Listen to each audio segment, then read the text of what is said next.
a little bit. We know that Justin Fields will be there week 1 for the Jets. Adam, what is the latest on Aaron Rodgers, and could this become a double quarterback reunion game? Laura, right now, everybody still is in a holding pattern. And we have heard the Steelers owner, Art Rooney, come out and say that he believes Aaron Rodgers ultimately will sign with Pittsburgh. Here we are in the middle of the May. There hasn't been much progress to date.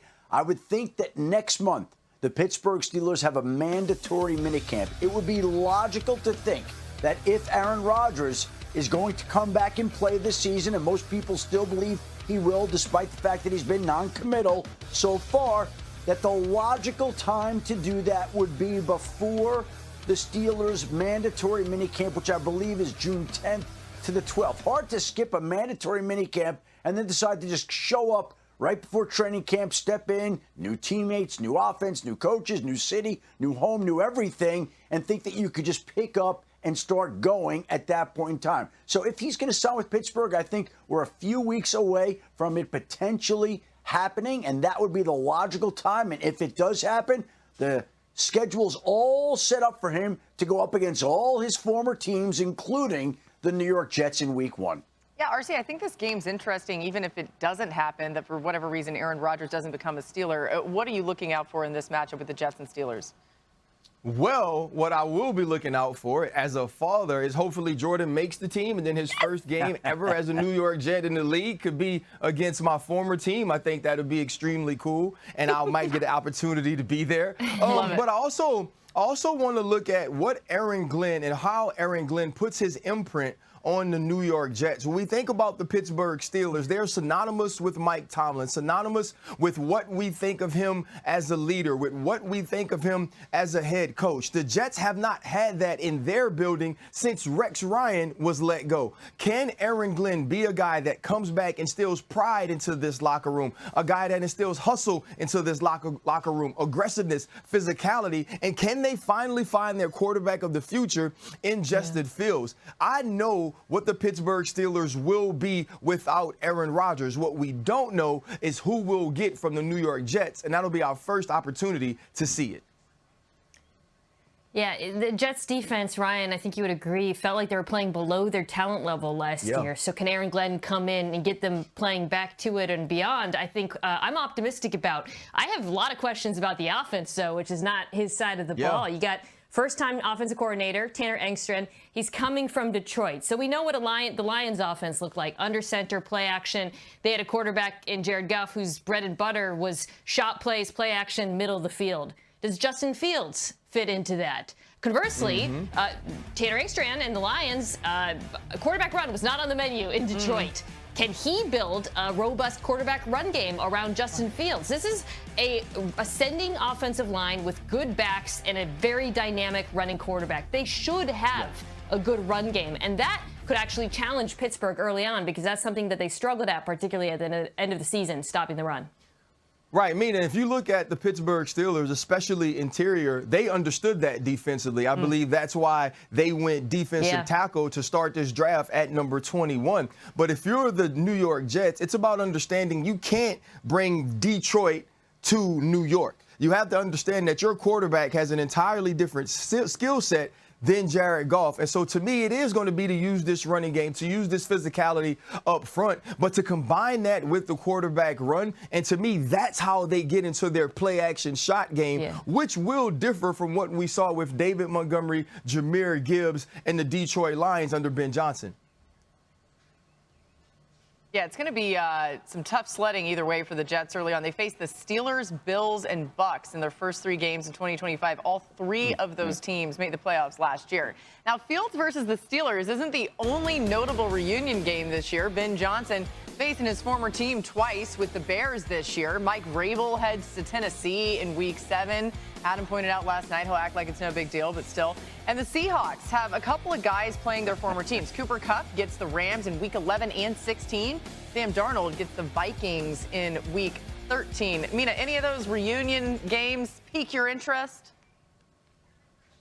Sam Darnold against the Vikings, because they went to the playoffs with him. They were unbelievable during the regular season, but they made a decision to go with the young quarterback, a decision we all agreed with. But there's a chance now for Darnold to come in and say, hey, you guys made the wrong choice. I'm still that dude. And that, to me, is going to be really interesting to see. He also has to go up against, by the way, one of the most tricky defenses in the NFL, with Brian Flores now on the other side, which can't be fun. You know what I'm excited about is that matchup as well, but it's if the Seattle Seahawks decide that Jalen Milroe is going to be a part of the game plan. We watched the Pittsburgh Steelers do a little bit of that with Justin Fields for a second in the season once Russell Wilson returned, but we didn't see a ton of it. Can we see a true sort of two-quarterback system where Jalen Milroe has a special package where you can utilize his athleticism? Because I believe where he's drafted in the 3rd round, he could provide value as a weapon for this offense, much like we used to see Taysom Hill do for the New Orleans Saints. Well, just like Sam Darnold gets a chance to go up against a team that moved on from him, Mike Vrabel gets to do the same. And I know he won't be out there playing, although I would imagine he'll be channeling the energy that he feels that week right into his players to go up against the team that fired him. Let's not forget that. The Tennessee Titans fired one of the best head coaches in football, who wound up resurfacing this year in New England as a head coach a year after he worked with the Browns offensive line. And something tells me, as you mentioned there, Laura, I don't think he'll admit it that week, but I think that game is going to have some special meaning to Mike Vrabel in Week 7 when the Patriots play the Titans. He might admit it behind closed doors, right? The other one that sticks out to me, you guys, is the Cooper Kupp reunion. It felt like maybe he wasn't utilized as much in that Rams offense later. It didn't go the way that they wanted it to go. He's going to have a chance to show them what's up. Ryan, go ahead. Laura, you know what's interesting about that, right? The social media clip of Sean McVay that went viral with him speaking about Davante Adams and what Davante Adams brings to this team. It almost felt to me, now everything he said was true, and you're getting a guy who's a future Hall of Famer, but it almost felt to me that he had to tell the team, yes, I love Cooper Kupp. He did all of these great things for us, but look what this guy we brought in instead of him or for him can do as well. Like, don't miss 10 too much because we have 17. Yeah, and 10's like, I'm going to make you miss me. All right, we're just getting started on NFL Live, you guys. Welcome to NFL Live, everybody. The 2025 NFL schedule officially has been released. Look at that. Has been released. In big letters. I love it.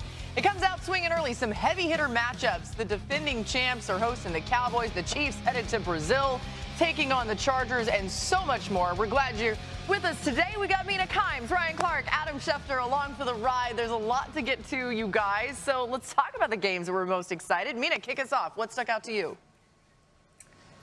I'm going to start with an easy one. Week 1, Ravens-Bills. I mean, come on, right? You've got the reigning MVP versus the guy who almost won MVP, so you could argue it's a revenge game for Lamar, but it's also a revenge game for these Buffalo Bills, because last time they played in the regular season, the Ravens went into Buffalo and stomped on them. So I'm really excited to see these two teams face off. Should be two of the best teams in the AFC.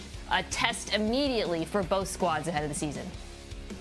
Well, you know, I tried to give Lydell like 6 other games before we finally got to this one, but apparently all of those games were already in the rundown. So I went all the way to Christmas to the Commanders and the Cowboys. Again, Mina Kimes last year showed out for the family on Netflix, and I can't wait to see where the Cowboys are in this gauntlet of games they have after Week 11. And we know that Jayden Daniels made his name down the stretch of last season, and we get to see him as a gift on Christmas from old St. Nick. All right, the last time the Cowboys played in Philadelphia in Week 1 was 1970, 55 years ago. It came at Franklin Field the last year before the Eagles moved into the Vet, which they're no longer at. Well, the Cowboys, for the first time in 55 years, are back in Philadelphia in Week 1. It's the Thursday night opener. It's the kickoff to the whole season. It gets us ready for all these other games that we're talking about. So Cowboys and Eagles, Week 1, let's go, baby. Oh, let's go. I love that, Adam. I'm excited for Bears and Commanders, Week 6. On Monday Night Football, the quarterback matchup, it's always going to be a fascinating connection between Caleb Williams and Jayden Daniels, going 1-2 overall in the 2024 NFL Draft. But remember last year, it was the crazy Hail Mary to win that game for the Commanders, really changed trajectories of both of those teams' seasons. So can't wait to see that one once again, and it'll be right here on ABC and ESPN. Now, speaking of Monday Night Football, here's a look at the full schedule. We're going to have a total of 23 games across our ESPN family of networks, ABC, ESPN Plus, and ESPN, including doubleheaders in Week 2, Week 4, Week 6, Week 7, and the final week of the season. Mina, when you look at that schedule in its entirety, what stands out to you about Monday Night Football? I'm really interested in Philadelphia traveling to Green Bay, a rematch of last week's Week 1 game in Brazil. And you remember that game, of course, Jordan Love got hurt. We were worried he was out for the season. He came back, but it kind of felt like the Packers had ups and downs after that point. These are two very good teams. I think teams a lot of us expect, obviously, to be in the playoffs next year, the Eagles being the reigning Super Bowl champs. So it's a big test for a young Green Bay team that is going to be looking to get over the hump of losing the playoffs last season. You know what? It's also always exciting to see the teams that earn their way onto Monday night. Look at the Carolina Panthers. Think about where we all were in Philadelphia. I believe it was early on in the season, maybe week 2 or 3. And we were talking about Bryce Young maybe never getting another opportunity to be the starting quarterback for the Carolina Panthers. But we're going to see them on Monday Night Football versus the San Francisco 49ers in Santa Clara. And then also you think about some of these other teams like Chargers, Eagles. The Chargers trying to ascend. They get a running back early on in this draft. And now you have Jim Harbaugh with his opportunity to truly put his imprint on this team against the defending champion. And I think what's big for me as well is the Cowboys. The Cowboys, before their bye, they're on Monday Night Football. And then in Week 11, they come back and they're on Monday Night Football. And then they start a gauntlet of games that gives them 6 games in less than a month. So if they don't play big on that Monday night right after their bye, it could be downhill for Jerry and America's team.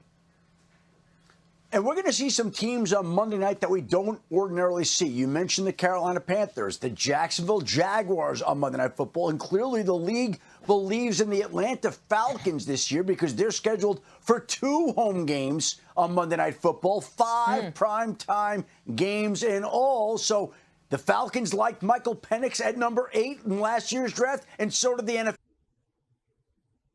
Rồi, mỗi tiếp nữa.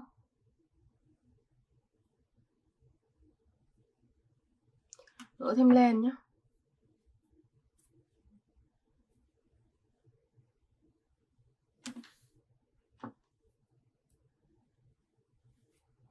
Đấy, mình móc tiếp xuống cứ lần lượt cho đến hết.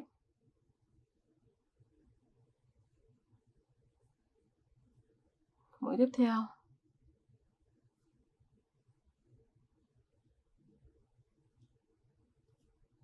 Cứ luân phiên như vậy là được.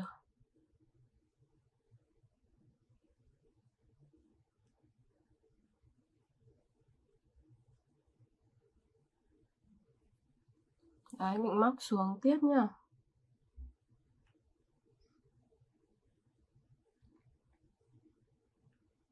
Mũi tiếp.